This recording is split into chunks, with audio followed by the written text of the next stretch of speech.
My name is Brian Mulvihill, or it's the Roscommon name. My dad is from Roscommon. If you're up in Roscommon, they pronounce the V in the name. They'd say V-Hill, Mulvihill, whereas anyone else, it's Mulvihill, But my dad is from Roscommon. He's from a place called Strokestown. My mum is from a place close by Portlaw. Portlaw is about down around Kilmacthomas. She's in place down there. About 20 minutes drive from Dungarvan. She was originally O'Brien. So they came, my father got a job in the creamery, the local creamery here. That's what his sister had lived here for a few years. She was married to a man called Morrissey, who worked with the local council, the county council at the time. And when after a few years, my father had worked in Scotland, and then he wanted to come back to Ireland. So they said, "Sure, can't you come down to Dungarvan and see, is there anything we could get you down here? There might be a job going." So he landed in Dungarvan, and he eventually got a job in the creamery. And he worked there for all his life. He was a bulk tank driver, collecting milk from the farmers and that. Billy was his name. And then how did you meet your mum? Just met him from coming here to the town hall in Dungarvan, the old dances out for the dance, They might borrow a car, he might go down collect her, or she might cycle up from Kilmac and whatever. She worked for a time in what was an old pub here in Dungarvan, Powers pub in Dungarvan on the square. Nellie Power ran it, and was her husband. Her husband died, and Nellie was running that pub for years and years. Was Tommy Power's pub. Nagels own it now. So she worked in there for years and years. Colin Nagel, who was the Dungarvan leader, he's the guy who bought that pub. So that's how the two of them met, coming here to the town hall. And then when you were a child, I lived in Dungarvan. Like, if you're from Dungarvan, you're either Dungarvan person or you're an Abbyside person, Once you cross the bridge, you become an Abbyside person, And there's a big distinction for anyone. I suppose anyone outside of Dungarvan may not know it, but you have your different soccer clubs, your different scout groups, you have your GA clubs. So it's a big thing to say you're from Dungarvan. But originally we lived in Dungarvan. And then when I can remember up to first class going to school in the Presentation Convent here in town. And then we moved to Abbyside. And I've lived in Abbyside since I was, 6 years of age, maybe 6 or 7 years of age. So I have a foot in both camps. Yeah. Well, what's your earliest memory of Dungarvan? Yeah, I think my earliest memory of Dungarvan would be being walked to mass with my mother, going to the parish church, and being a youngster, seeing the big how big this church seemed to be, and I was only that tall, I think that's when I'm walking home, holding her hand, and how big the church is. I don't know why that stands out in my head, but that'd be my earliest memory. And when you were a youngster, beside, what kind of things would you get up to? I mean, just talking about, we say, where did the kids hang out, where did they play? We played down on the beach, was a great thing. And of course, what is the Waterford Greenway was a great place to play. I can remember a train going through under the bridge there in Abbyside. It's only once I can ever remember a train coming through there, but I can remember it. And we used to call that the banks. We used to go down the banks to play. That was great. So you went down the banks. This was now when there was no trains running. So this was before the Greenway was there. It's now the Greenway. But even when I'd be going for a cycle on the Greenway this weather, and it kind of brings back memories of when you used to be down there playing in the bushes and playing cowboys and Indians and all this kind of thing, So things have changed in Dungarvan a lot since those days, But Abbyside was a great place to grow up. I was involved in Scouts all my life. I still am. So Scouting has a great name, reputation in Abbyside. It's been founded since 1930, So Scouting was a big thing in Abbyside, still is today. And would it wouldn't just be exclusive for Abbyside? Which? The Scout. No, Scouting, no, anyone could join. But I mean, it's like you have a GA club or soccer club. There's GA in Dungarvan, there's GA in Abbyside, there's soccer in. So you could join whichever one you wanted. If you said, I think I'd get a game of soccer with Abbeyside quicker than I would with Dungarvan, or vice versa. Well, then you might say, well, my talent would be appreciated there more, so that's where I'll go. So you have Dungarvan Scouts and you have Abbeyside Scouts, yeah. And which are the best? Oh, of course it's Abbeyside. Of course. I know this is a documentary about Dungarvan, but sure, of course it have to be Abbeyside.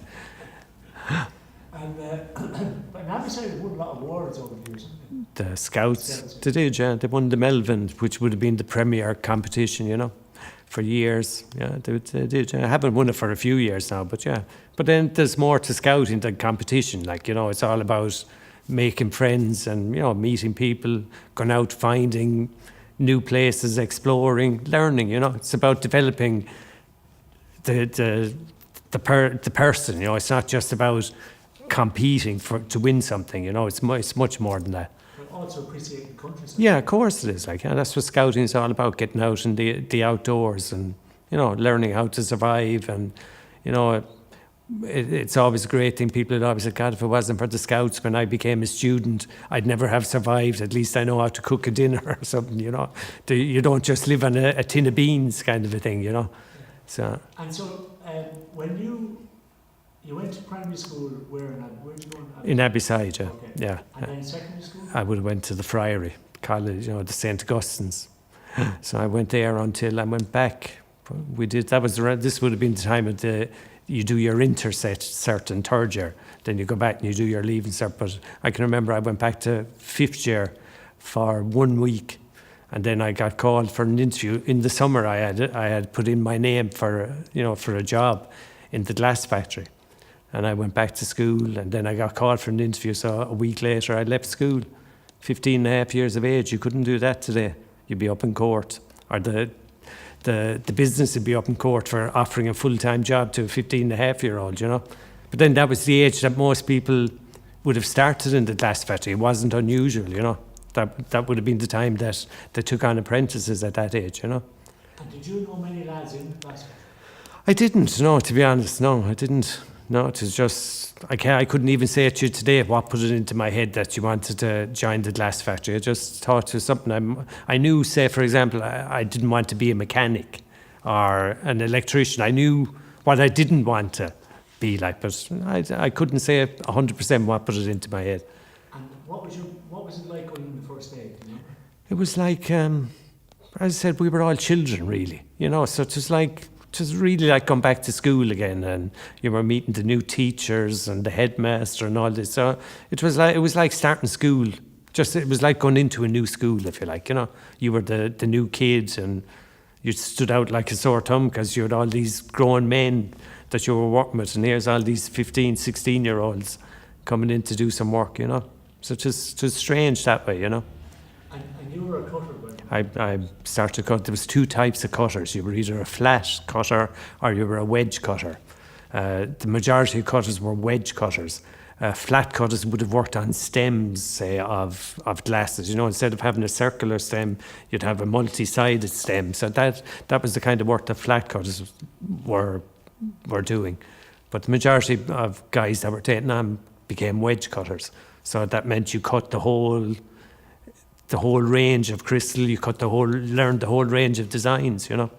And we had a 5-year apprenticeship. And you worked as a team then? Was it at the time, yeah. You worked, yeah, it was a master cutter, there was a first helper, and then there was 4 other guys. So it was a bench, it was known as a bench when you started off. So you had that team of 6 guys working together, because back in the day, everything, when it came to cutting crystal, had to be cut twice. You cut the design on a rough stone wheel. It was known as a carborundum wheel, and then that would have been passed down then to the 4 guys on the bench who would have to overcut it and finish it off and tidy up. Whereas say cuts wouldn't join up, you would make them join up and finish them off. You know, so that was the system for years and years until new technology, diamond cutting wheels came in, and then it was the case of you take the raw piece of crystal, you cut it, and it's done. There was no passing it on to somebody else to finish it, you know. So that was a big change. And what was it? High pressure? It was, because you were always watching the clock, you know. It was always it was piece rate work.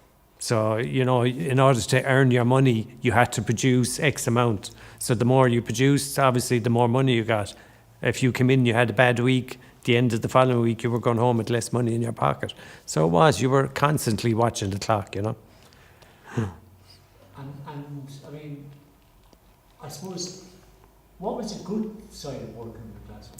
Well, the good side for me, and even to this day, you miss the camaraderie of it all. You know, the fun and the crack was to the real male-dominated place, obviously too. Like, but you missed all the crack and the banter and all that used to go on. You know, that was all part of it. You know. And obviously the money was good. The money was good, not while you're an apprentice. Like an apprentice at anything else, you're not earning good money. But obviously, it was always your goal. Oh, as soon as I had my 5 years done, I'd make a few, make a few more bob. But obviously, back in the 70s, early 80s, things weren't good for a lot of people anyway. So the money was relatively good, like at 17 years of age, I had my first car, So I mean, the money was good enough for me to be able to buy a car at 17, pay for the insurance and that. So the money was relatively good. Now, mind you, at that age, I would have been still living at home too, But then 16, 17-year-olds, you would be anyway, most of them, And in Dungarvan, was there resentment from other workers, from other factories or other businesses because you were better paid? I'd say people probably thought they have it soft out there in the glass can. Say compared to the leather factory now. I mean, the leather factory was hard work, dirty, smelly work, for a lot of the guys down there. But funnily enough, some of those guys did end up in the glass factory as well. When the leather factory closed down. So they would always, you'd often hear the odd fellas say, God, you have it soft out here compared to what we used to have it, So. But it would have been, I wouldn't say resentment, maybe that's too strong a word, but people would kind of say, you would get, you have it soft out there, look at the money you're on and the soft job you have, But it wasn't soft, was it? No, that's what I'm saying. It was, you were looking at that clock from the minute you went in there at 8 in the morning. We started off working from 8 until 5 every day, When I started off first, back in 1977, I began the glass factory. And as the years went on, your working week did become shorter, all right, You might have ended up having a half day on a Friday, whereas that would have been unheard of at the start, So. And it was noisy? It was noisy, as you can imagine, the screech. It was noisier at the start, as I said, when you had the carborundum wheels and when it had to be overcut. It wasn't as noisy when the diamond cutting machines came in. And you with the water running down the Yeah, that was always, because you'd always hear the stories of the guys who started in the old apple factory. They'd say, ye have it soft too, When we started cutting glass, we used to go in the morning in the apple factory and we'd have to break the water, the ice in the bats before we could turn it on, and then you'd have the cold water on your hands. But that's the way you were all day long, with water on your hands, because obviously you had to keep the glass cool or you couldn't cut it otherwise, So I suppose you wouldn't call it messy, but every job has there was something that would have a little drawback to it, And a lot of fellas started in the glass factory but didn't stay on. I mean, it was kind of it was kind of tough. It was tough, yeah. Stick it or you couldn't stick it. That's it, yeah. But I would have said now the majority of fellas did tend to stick with it. Like anything else, like any other job, or you'd always get someone say, well, look, I'm going to move on. I have enough of this now after 10 years. Or then some guys would have come from a farming background, so maybe it was time for them to go back home and look after the farm. Some of them would have, maybe their parents ran a pub, they would have gone back to that. So like any job, people will be drawn back to where they originally came from at some stage, And in Dungarvan, was it chandeliers that they specialised in? No, it was the chandeliers would have been down in Waterford and in Butlerstown. Eventually, Butlerstown became the chandelier department. Okay, so up in Dungarvan was a general, we could, you wanted more or less, we could do it up in Dungarvan. Apart, as said, the chandeliers would have been more specialised. And was there much interaction between Waterford City and Dungarvan? Did you go down to... Over the years, yeah, it came bigger and bigger. I mean, for example, I used to work on the tourist trail. So during the summer, you'd go down there for a week, to work on the tourist trail. But there would have been other guys as well. There would have been maybe a dozen guys that would have went up and down. And over the years, then eventually as well, some of the Waterford cutters came up and started working in Dungarvan as well. And some of those guys would have, obviously, when the factory started first, so the original guys would have had to come from Waterford to train in people, and then those guys, made a life here themselves and had their own families here. But then they became as much Dungarvan people as anyone else. But then later on, there was a second kind of wave, if you like, of guys who came up from Waterford. And while they didn't make a life here as such, they still worked there, but they would go home every evening.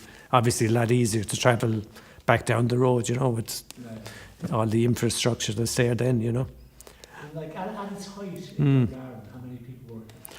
There would have been, I reckon, 600 at its height, when it was really the boom times, when things were good around the millennium and all that, crystal being produced, mad, the Americans looking for crystal left, right and centre especially, The American market was always the big market, I think now they've probably learned their lesson and decided, well, look, we can't put all our eggs in one basket. We need to spread the wings a bit further, So it's not just America is probably still the biggest market, but at least they sell it all over the world now, And you became a master cutter. You did, yeah. And to become a master cutter, is there a thing where you have to do No, you see, you become a master because of the fact that you're there 10 years. When you start off first, you have a 5-year apprenticeship.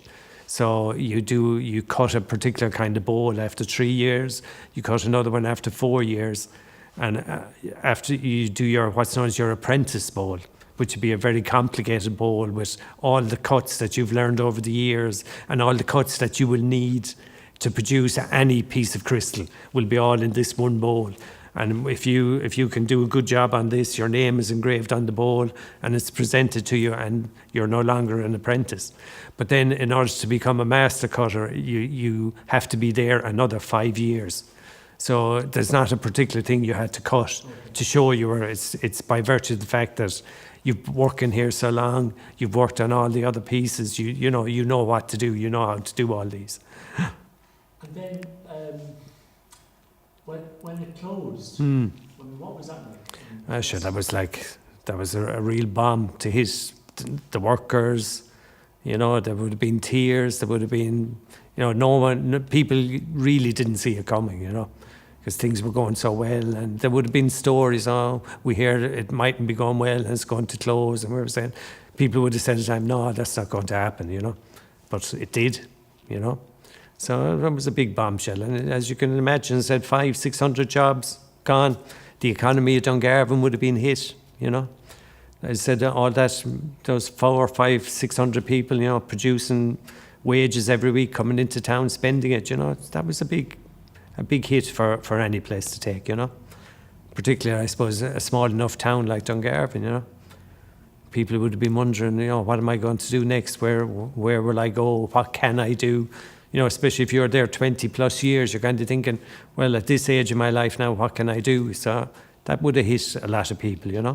And I know in Waterford City, we often hear things like, oh, that's another glass factory worker dying. Yes. They get to an age where people... Yeah.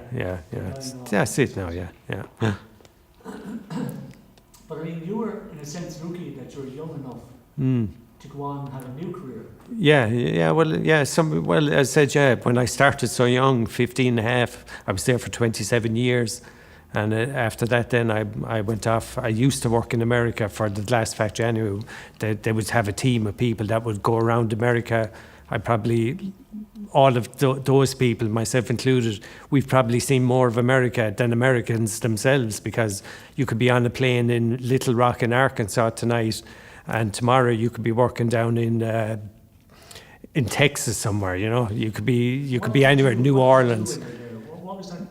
That was just you were set up in a shop, and you'd have an engraver with you, and people would come in and buy the crystal, and they'd say, "Oh, Brian, can you sign this for me? Can you say my daughter's getting married? Can you put their name on it? Can you say with love? You know, all those kind of things, or happy anniversary." So we were known as ambassadorial artisans. So you were an ambassador for Waterford Crystal. But you flew all over the States there for a couple of weeks at a time. Some guys had lovely job. They went to the Bahamas. You know, all the cruise ships would come in. They'd be there, and they'd get out their engraving guns when the cruise ships would come in, and the cruise ships would go away again. Next thing, they were off to the beach. Now, those guys had a great time.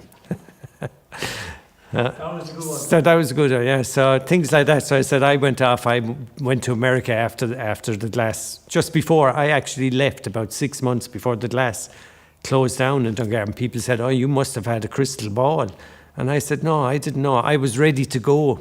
You know, I had gone back to school. I had done my Bachelor of Arts degree, so I was moving on anyway. You know, whether the glass factory was there or not. After 27 years, I had done my thing, you know, and I wanted to do something else.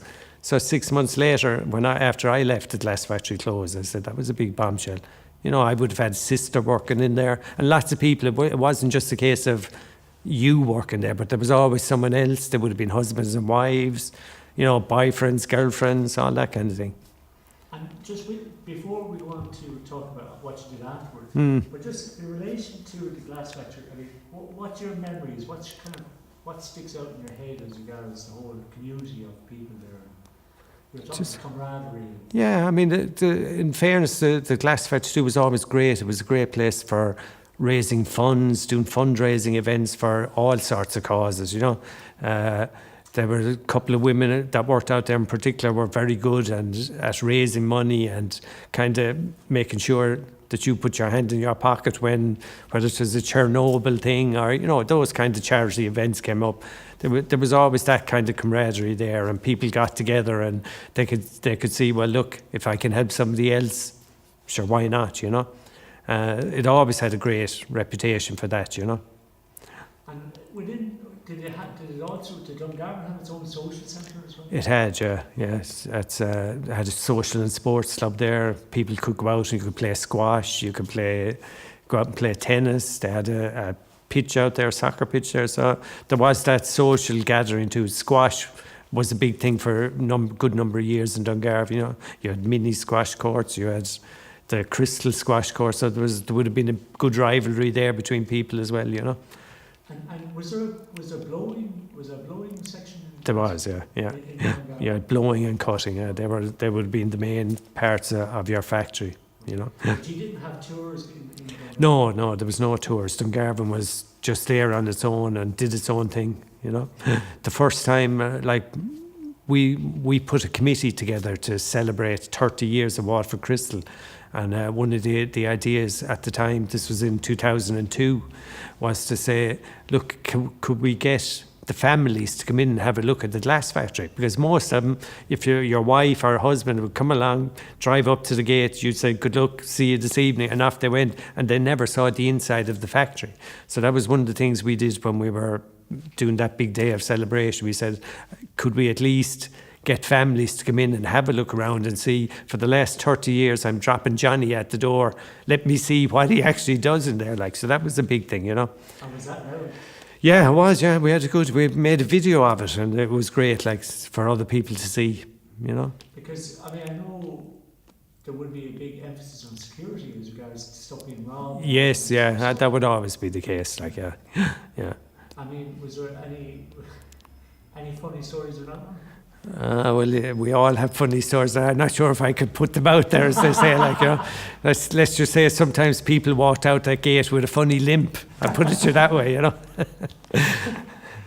And so then, when the place closed, were you still in town at that stage? How had you gone? Yeah, no, I was still in town. I still live here. Yeah, still over the bridge there in Abbeyside. Yeah. Okay, so obviously there was a lot of people in shock then. Yeah, yeah, big shock. Yeah. And I mean, there would have been, prior to the place closing down, there would have been, in the years coming up to that, there would have been redundancy deals came out, you know, with the company trying to save money and say, look, if we do this, if we leave go X amount of workers, we can save X amount of millions and all this. So there was over, in the 10 years prior to that, there was different redundancy packages came out.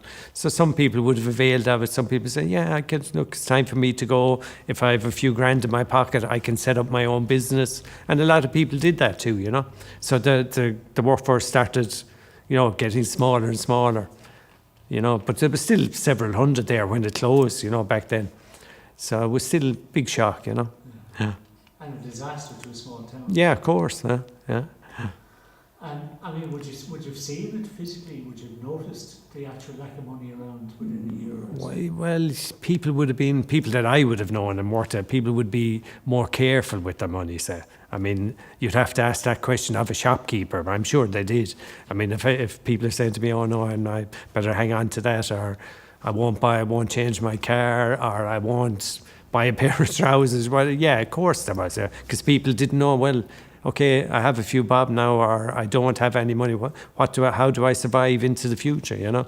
So people had to be careful, you know, until things came around again, until people got their heads around, well, what can I do? What will I turn to now, you know? And, I mean, looking back on it, there was often criticism about the union. Yes. Would you see, looking back on it, would you think that maybe the union was too strong, or would you think that maybe? I don't know. That's a hard question. You know, different times, as they say. You know, there's certain times when you need to have a strong union. There's certain times when the union need to pull back their horns a bit too, like, you know. But who can say? Like, I suppose it's really in years to come, some social historian will look back at it and say, yeah, the glass factory could have done better. The glass factory could have not done better. The union should have done this. The union should have done that. You know, who can say? Who can say? Like, I wouldn't agree or disagree with what you said there. You know. And just in relation to your own life, then after you finished, 'cause I know you went on to do some very interesting things. So, could you tell us then what you did after the class? After the class, I decided that, I said I've been involved in Scouts all my life. I decided, well, what can I do now? What will I turn my hand to? So I said, I like working with young people and that. So I went to America and I worked in a military boot camp in Pennsylvania. I was a sergeant in a military boot camp. And it was all, yes sir, no sir, salute the American flag in the morning and at night, and everyone had a rank, and you were talking with colonels and the whole lot. These were all the camp was run by ex-Marines, US Marines, and they were all nutters, every one of them. One of them was madder than the other guy, you know. Hard to believe now, but they were. I worked in two kind of places. You know, I worked in North Carolina. It was a wilderness camp where you lived out in the woods in a place near Greensboro in North Carolina. And you lived there with the kids for 7 days, and then you had a few days off, then you went back to them again. And all these kids, whether it was the military camp or whether it was the wilderness camp, they were all sentenced by the court to be there. It wasn't just mom ringing up saying, okay guys, I have a little brat of a kid here, could you take care of him? They'd come into the military camp handcuffed to you in the back of a sheriff's wagon late at night, you know. And if they would have been in the camp up until they were 18. Now, the worst thing that could happen to any of them while they were in the camp was that if their behaviour was so outrageous that they get an extension. And if they got extended, it meant that during the middle of the night, once you reached 18, and if you had an extension, sheriff's wagon would come in at night, you'd be handcuffed in the middle of the night, 3 o'clock in the morning, and taken off to the county jail. They never told you beforehand you were going to the county jail, because you'd kick up, you'd start hitting out, you'd start fights, you'd wreck the joint, like. So they'd always do it late at night, take you away late at night. So it's funny. 16, maybe 15 and a half, like, you know, strange, you know. Some of them were in there, as I said, for selling all kinds of stuff on the street corners, and some of them were sentenced there because they didn't go to school. So you were kind of thinking, what kind of American justice system is this, where you have a young fella who's selling crack cocaine, bedding down next to a guy who just didn't go to school? You know, it's very strange, like, yeah. And would you have heard a lot of sad stories then? Oh, you would, yeah, because I mean that was part of what you were like. You were trying to be a father. A lot of these kids didn't have fathers because their fathers would have been locked up in jail. There'd been moms too as well, crackheads. They might have been in jail for assault, robbery. So a lot of them didn't have any father figure in their life. So that was part of what your job was, to talk to them. And of course, being an Irish guy, then it attracted more attention because you had a funny accent. So they were immediately coming over to you to talk to you and where you're from and all this. I used to get a great fun out of them. I used to tell them I was the tallest man in Ireland because they'd never met Irish. And I'm not tall. I'm 5 foot nothing almost. And I said, oh, I'm the tallest man in Ireland. They'd go, wow, Sergeant. And they could never say my name, so they used to call me Sergeant M. They couldn't say Mulvihill or Mulvihill. So it was always Sergeant M. Yeah. And would you have seen any benefit, or did you think that this system worked in any way? It did, yeah, because you didn't have recidivism with them, you know. They tended to get their act together, majority of them. People have often said to me, do you think it would work in Ireland? And I said no, because you see, especially in the military camp, is because the Americans have a respect for the military. You know, it's in them. You go into a shopping mall and you look at the notice boards, and they'll have notice boards about our heroes fighting in Vietnam or Afghanistan and all that. You don't have that kind of respect for the military in Ireland. So someone is, you know, if I was running a military camp and I told a young fella, get down there and do 25 push-ups, he's more than likely to tell me where to go. Whereas in America, they say, yes, sir, and they'll get down and they'll do it, like, you know. So a different society, like, you know. The wilderness camp would probably work in Ireland. The only thing going against that would be the weather in Ireland. Whereas, you know, out in the States, you know, the weather, go to a particular state and you could have sunshine and sand, or you can have your snow and ice, whichever you want, you know. So the wilderness would work. There was actually a crowd in the Cumra Mountains there. I'm not sure if haven't had contact with them for a few years, but they tried setting up a wilderness camp up in the Cumra Mountains. So they made a go of it. Whether they're still there now at the moment, I don't know. And obviously you're taking kids out of their environment. And they're getting fed. Yeah. And again, that would depend on their behaviour, whether they got fed as well. Like, I remember when I arrived in the military camp the first day, and I was walking past where the chow hall was, you know, and outside was this huge big sand pit. And I said, oh, that's great, that's for playing volleyball or, you know, beach volleyball. But it wasn't. It turned out this was a punishment. If you didn't do what you were told at night, you'd be taken out of your bunk at night, and you had to turn the sand from one end of the volleyball court to the other and then start all over again. Or you might get up in the morning in the middle of the night and have to clear snow off the road. So there were some strange ways about them, you know. But it was the military way of thinking, you know, kind of break you down to do the system. Whereas in the wilderness camp, it was all about you have to follow a path. Just say your village was over there in the woods, but the path might lead off this way. And it could go winding through the woods, whereas you say, well, if I just walk 10 yards, I'm over there. But the idea was, no, you had to stay on the path. You had to learn to do the right thing. This is the way you did it. Because, as I said, lots of the kids didn't have anyone to guide them. They were left to fend for themselves, or, you know. So this was a way of retraining them, if you like, you know. And so did you learn much as a guard about young people? Because you eventually would. Yeah. I mean, I became a teacher when I came back after that. But yeah, you would. Yeah, it's. I said I've been involved in Scouts all my life. I thought I had a good idea of young people anyway. So that's what kind of led me down that path, you know. But yeah, it's you're working with different kind of kids. You know, Scouts. I'm working with someone who's been sentenced to be in a military boot camp. They're different kind of kids anyway, like, you know. Oh, was there, you know, the way they often say that a lot of kids are young prisoners in America are mostly black. Yeah, in Pennsylvania say the camp was 300 kids, 290 of them would have been black. Whereas when I worked in the wilderness camp in North Carolina, 300 kids, 290 of them would have been white. So different dynamics going on. In Pennsylvania, they were coming from the inner city, from the projects, as they call them, the tenements, tower blocks, we'd call them, but they just call them, well, I'm from the projects. So that's where those kids came from. And did you like America when you were there? I did, yeah. I've been on holidays in America several times. I've worked for Waterford Crystal there. I've worked in those 2 jobs.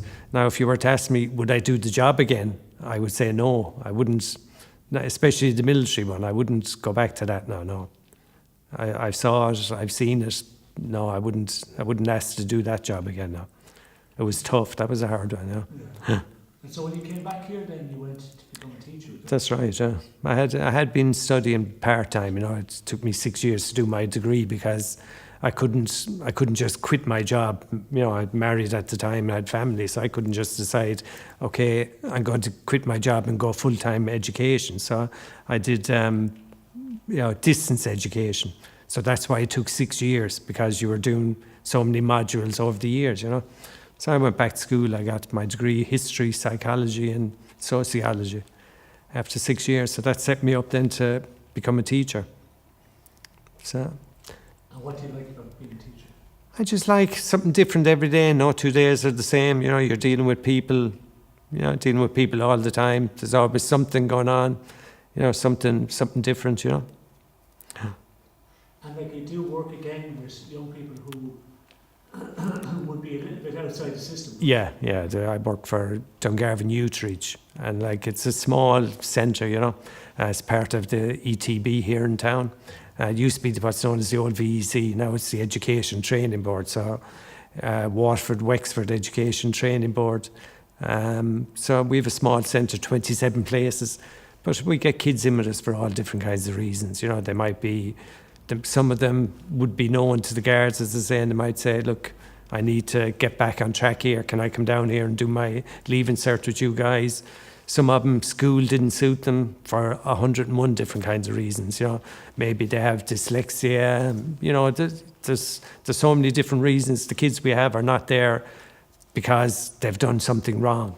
There's a whole range of reasons for them being there. But small centre, 2 years we can generally get them through, and they have a leaving cert and they can go on and get on with their life. They have their leaving cert in their back pocket at the end of 2 years, if they put their mind to it, as they say. But they have to be willing to do that too.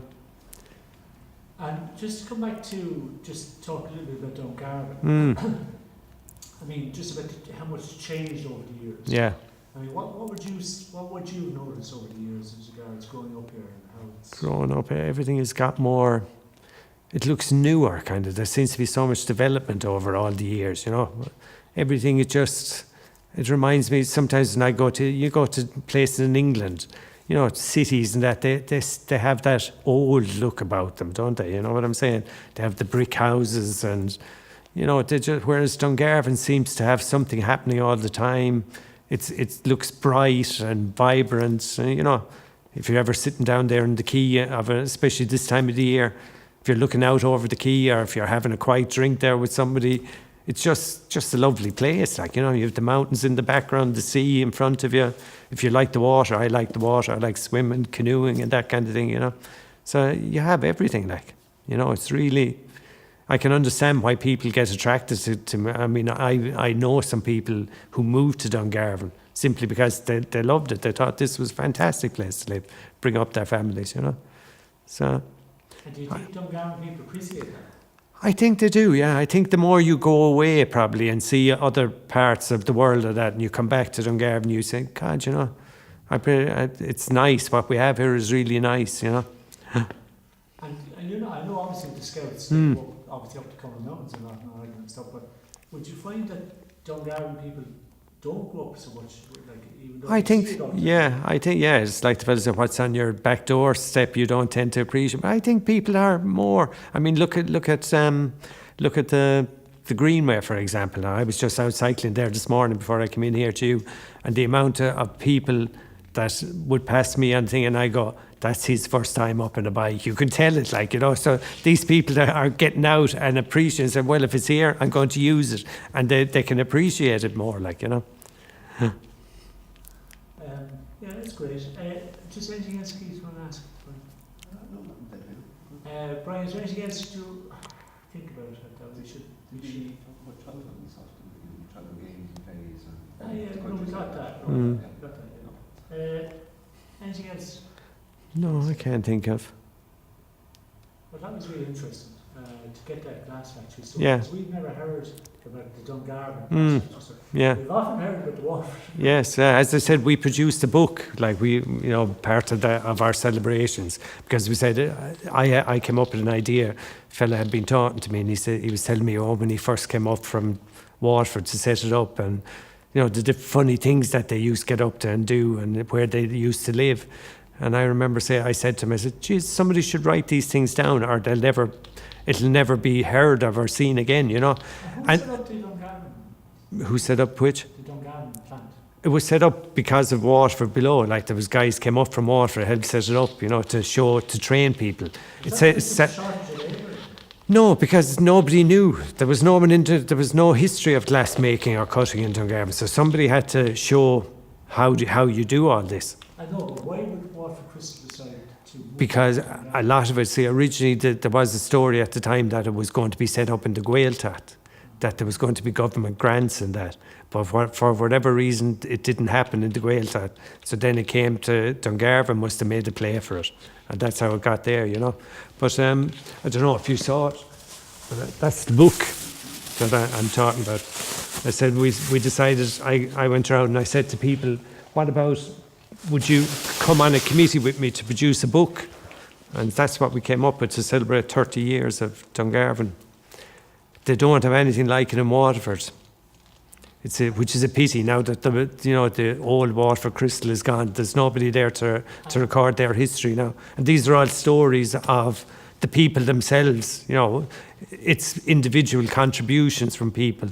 As you can see, we even got the President of Ireland at the time to send us in a piece for the book. Yeah, they're the group of people who produced this book. This is the committee. So tell us who's in it. So you have Jim Hayes, he's originally from Waterford. Donal O'Murracu, he's from the Gaeltacht outside. Tony Lonergan, Tony is also originally from Waterford. Jim D, Dungarvan man. Teresa Power, Teresa Daly. She kind of goes by the two names. That's myself, Les Gray, as you can see there. And that's my sister Anne. So these were the people who came up with this book, A Timeless Treasure in the Old Borough. 30 years of Waterford Crystal in Dungarvan. And the guy who came up with the name was actually Donal O'Murracu. They always say when you write a book, the name is the last thing you'll come up with. So just Donal suggested that name, and we said, yeah, that's what we'll go with. Okay.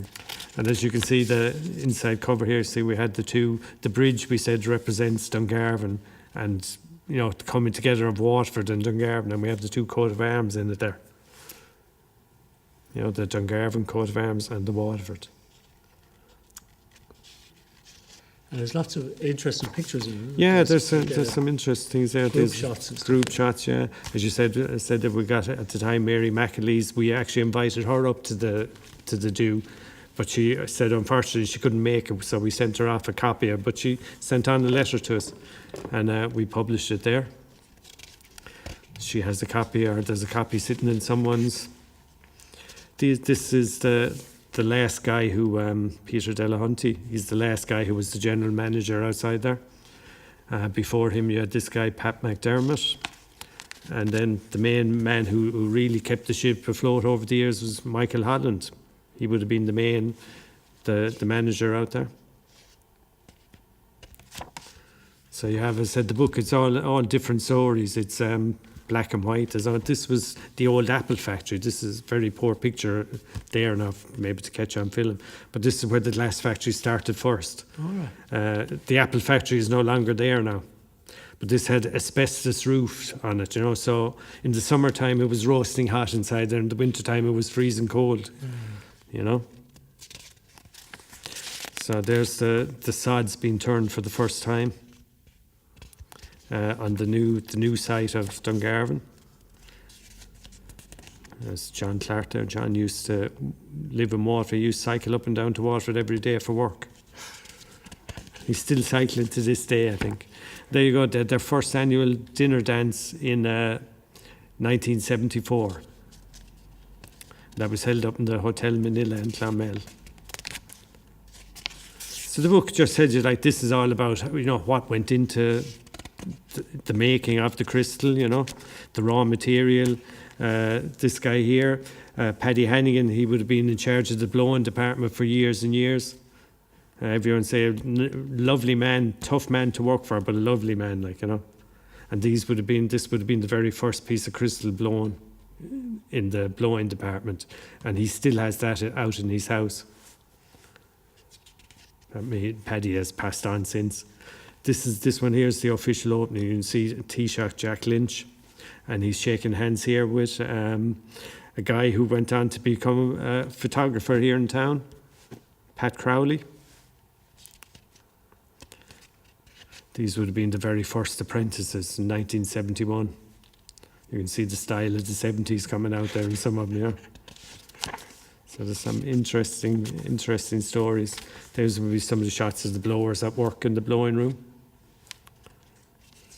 It was tough work to blow. That was tough and hot work, yeah, that's for sure. Socials would have been a big thing. As you can see, the bottles of Bass and Beamish, God knows what else lined up there. Again, you can see the styles of the 70s and 80s coming through.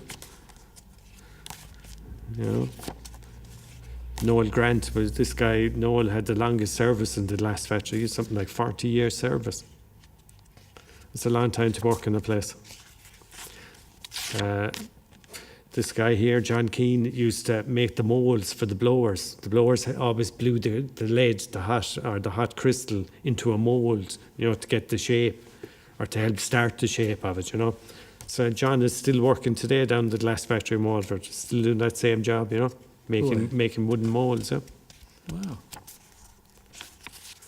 So there's all the furnaces being changed. These guys were known as the potmen. I think there's some way nicer photos now, colour photos of some of these things. Downstairs we donated a lot of them to the museum when the glass factory finished up.